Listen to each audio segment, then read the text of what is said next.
Hello and welcome to the Sisters for Fitness Wellness Show. I'm Stephanie Gaines-Bryant. Our guest today is Dr. Jennifer Jones Bryant, and she's the executive founder of an organization called Reaching Within, an Empowerment Journey. Welcome, Dr. Jones Bryant. Thank you very much, Stephanie. It's an honor to be here with you today. Now, what we're going to talk about today as we approach Labor Day is a lot of people are going back to work after COVID, and they're entering into a different type of workspace. The job market is different. The work is different. Where you work, how you work, things are very different than they were before COVID. So let's talk about that a little bit. What have you been seeing? So, what I have been seeing is that jobs have been extending a great deal of work flexibilities with employees or associates. What I find is as open as employees are, the better in terms of communicating with their employer what their needs are. And that could include, like, we have generations that baby boomers, right? They may be at home caring for their children as well as caring for aging parents and communicating with their employers that they need the most ultimate flexibility is key and important. And then we also have, let's not forget, our school age children who are returning physically back into the school buildings. Our college students are returning back on campus, which raises another level of concern. But the key is, in the common theme that I will share with your viewers and your audience, is that communicating with your employer, with your manager about what your needs are. You know, I used to think when I was looking for a job, if you say certain things, it could work against you during the interviewing process, such as needing flexibility, such as having young children that you're caring for or parents that you're caring for. If you let the employer know that you have this responsibility and that you need flexibility, I always thought that worked against you. But in this day and time, that's something that employers just really have to deal with because everybody's got something. That is the truth. Everybody has something. But I don't know about you, but I've been in this workforce probably, well, let's see, over 33 years. And the industry has evolved a lot. Like, employers have become more flexible because they want to remain competitive, right?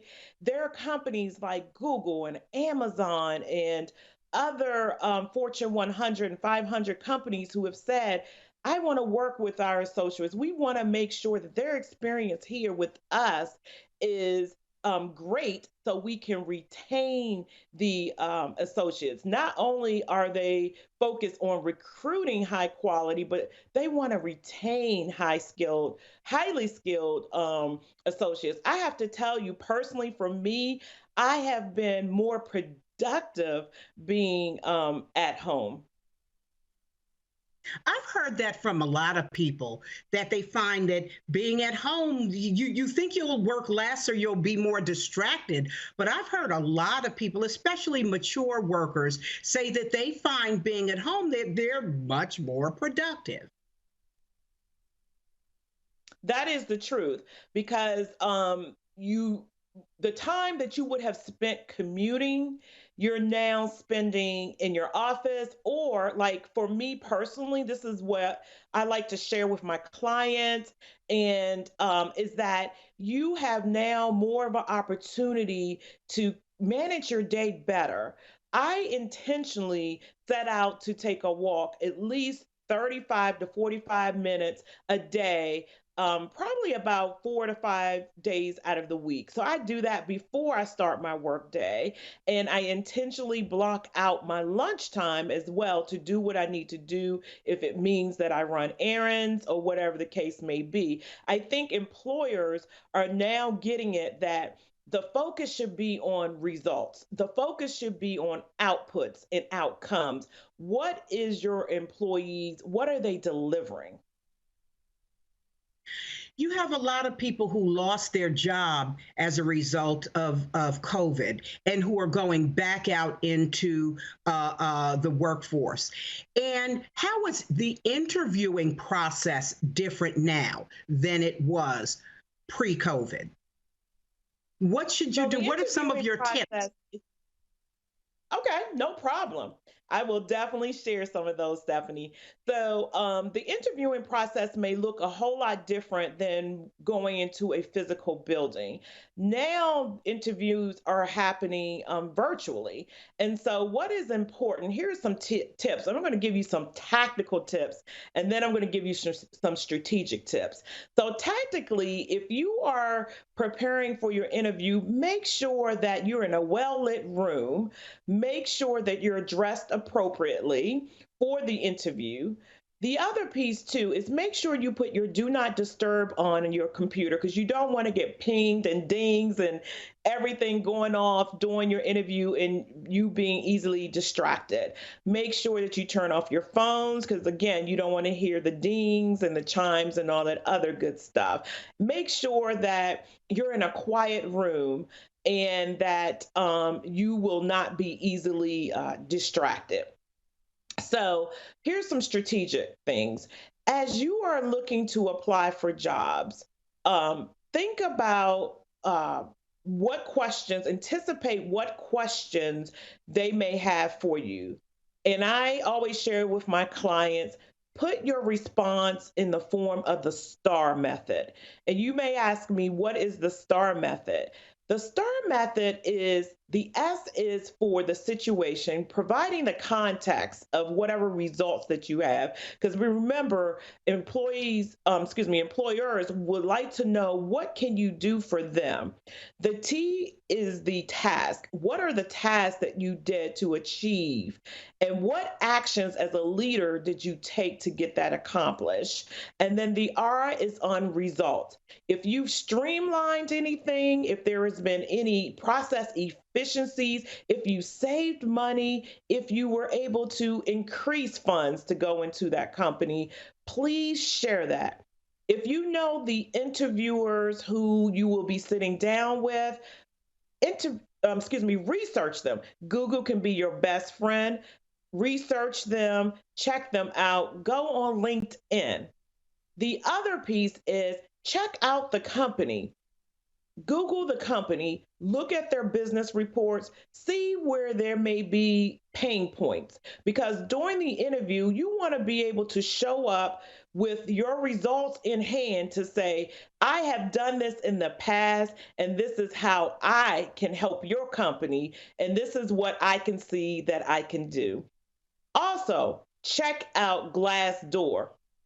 Glassdoor will give you an insight into the organizational culture where you will see from various employees what they had to say about that company. Now, understand you may have some disgruntled employees, so don't get me wrong, but look to see if there's some common themes that are there culturally that you can pick up to say, okay, is this the type of company that where I see myself in? Here's another thing, Stephanie, that people might not think about.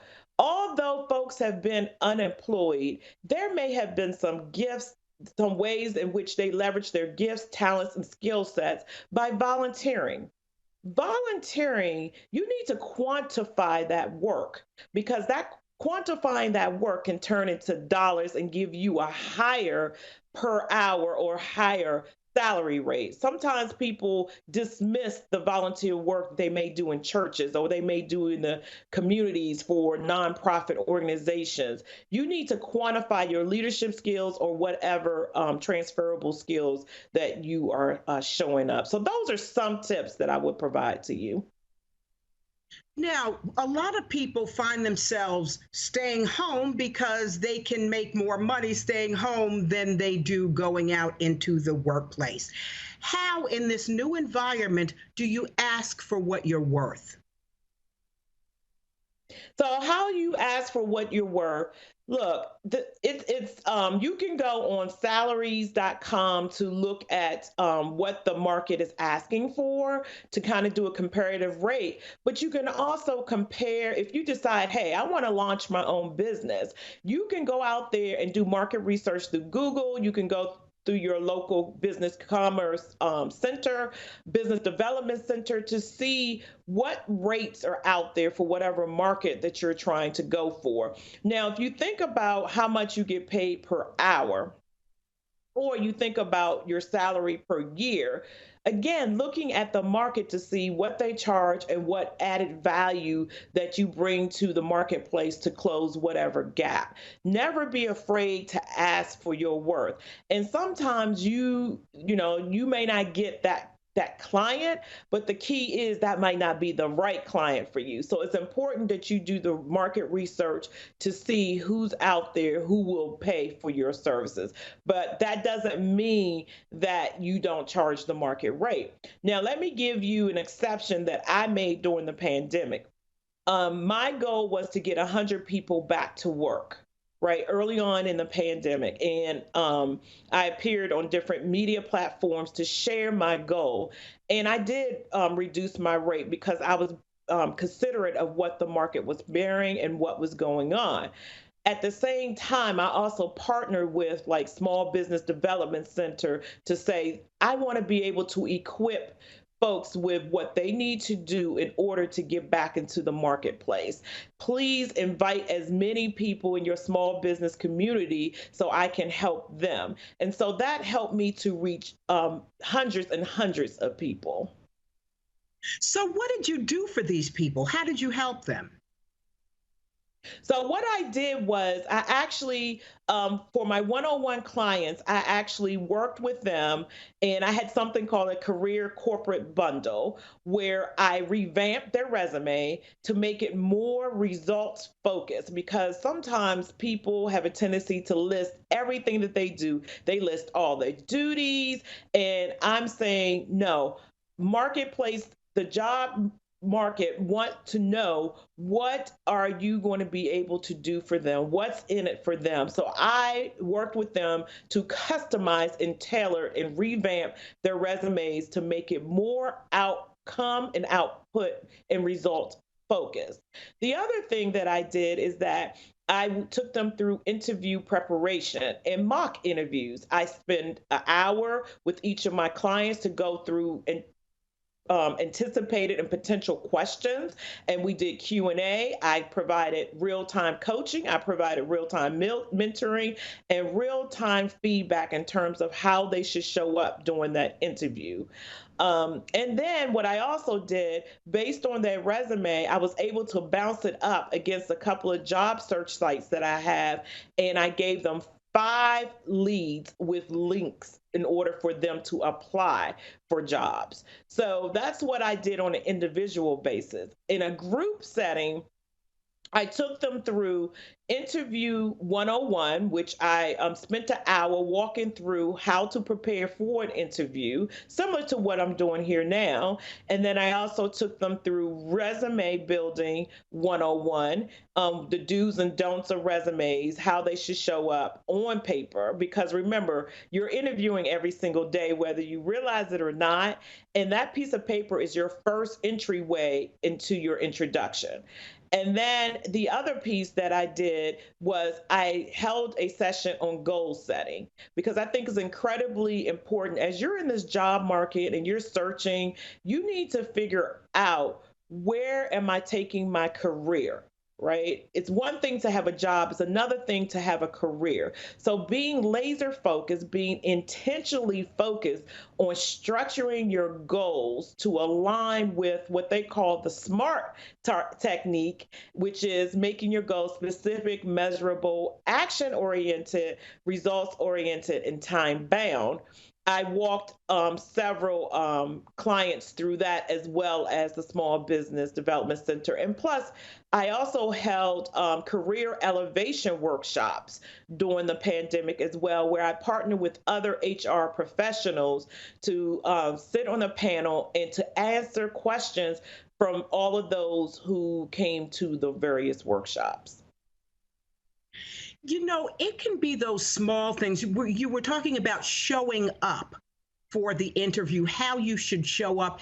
There can be some really small things that you might not be doing correctly that can impact whether you get the job or whether you don't get the job. What are some of those small things that help you show up better, help you look the best you can possibly look? So what I will say is that you definitely show up as who you are as a person, as an individual, right? So that's why I say it's incredibly important to Google that particular organization so you know kind of what that culture of that organization is. So if you are, when you are getting ready for that interview, just like how we are today, Stephanie, you want to put your best foot forward. Have on a guy, a nice shirt and tie, or a nice button-up shirt because interviewers are a little more lenient these days. Making sure that you are, obviously that you've gotten up and you've cleaned yourself up, right? And you just want to make sure that you're neatly prepared for the interview. Like I said, have the right lighting going on so you can show up as your best because the employer, they want to hire you. Trust me, they want to hire you and they've already looked at your resume. It's a matter of how you come across. The other pointer that I give folks, and people may not think about this, but for me, look, I'm a little bit older now, so I need certain pointers to jog my memory. I asked folks to jot down maybe 5 examples, and they could use a bullet point, have it on their screen next to them. 5 bullet points of examples when their employer is asking you interview questions, you're not responding with the same example each and every time. You want to be able to share your breadth of experience with them. Let's talk about mature job seekers, people who are over 50, who are going out in the market. Things are a lot different than they were 20, 30 years ago. What are some of the things that mature job seekers should keep in mind? Mature job seekers should keep in mind is that they have experience, right? And don't let that experience drive them away. I can tell you personally, I retired from the federal government as an executive, and I thought I was going to sit down for a little bit, Stephanie. I truly did, but I was still, young enough to continue working. And I was like, well, maybe I'm too old for the marketplace. But then I had to remind myself, no, I bring a lot of added value. I have a lot to give. And it's a way that you can show up on paper in terms of the various leadership challenges that you faced, and you were able to accomplish those and show up as a professional, number one, a professional, an industry expert. Own yourself as an industry expert. Own your unique skill sets and talents, and share with the marketplace that I can offer this amount of experience and this is what I can do for the company. Don't shy away from that. Don't feel like you don't belong because there are so many people. For me, I wanted to go back into the workforce as a dualpreneur or a multipreneur, I should say, because I work for a Fortune 100 company as well as owning my own company. But I was able to go back in and say, I'm going to establish a mentorship program to help the younger generations and also to help, the mature generation as well. So never shrink your talents and skills based on age. You add a lot of value, a lot of wisdom and experience. You just mentioned that you started off in the federal government. How did you take your experience? Did you become your own person or start your own business after retirement? You decided that you wanted to do other things. How did you go from being in the government or upper management to what you're doing now, to having your own thing? So what I did was 2 years before retirement, I was planning my exit plan, but I didn't know it was going to happen so quickly because I left during the time when we had the government had the longest furlough period. And I said, okay, that's enough. I'm ready to leave now. And so, with that being said, I was able to retire before the age of 50. And let me make sure I say this, that those who enter the job force, please save your money. In retirement plans or whatever plans that they offer you, try to save as much as possible so you can be in a great place before the age of 50. When they came to me and they asked me, we're offering early retirement. Are you interested in doing that? And I said, absolutely, I am. Let's look at the numbers, right? Let's look at the numbers first and where I was set. And so the numbers look phenomenal. They look good enough for me. And I felt like I was in a good place. Now, you asked me the question, how was I able to do it? The last 2 years of my government career, during that first year when I launched my business, I spent the whole year strategically networking with various people in my coaching industry, right? In the speaking industry, learning different people, learning the style, learning the way that folks do business locally in the community. So, with that being said, when I left the government, I was thrilled because I had already cultivated and nurtured and fostered relationships, and that I could continue those even up to this day, 4 years later. So, I also participated in various learnings, right? I got certified as a coach while I was in the federal government, and I was able to leverage that in my business as a coach. I also take various different programs like eCornell, small business. It's an entrepreneurship program that Bank of America offered women for free, over $3,000 program for free. So I also, research various things like that. And my point is that as you are talking to various people in the community, try to get as much information as possible so you can level up, so you can be a perpetual learner and always keep a growth mindset. So, in other words, you educated yourself. You did what you needed to Absolutely. do to gain knowledge that you needed to gain in order to move forward in another direction. Absolutely. And look, Stephanie, here's the cool part about this. I had mentioned that I'm a multipreneur and I also work for a Fortune 100 company right now. But guess what? I don't hide that I have my own business, right? I take it, whatever I do, I take it through the ethics department, but they love the fact that I show up as my authentic self. They get to see me as a whole person. I'm able to leverage, like even in the Fortune 100 company, I'm leveraging my people leadership skills. I'm leveraging coaching people leaders.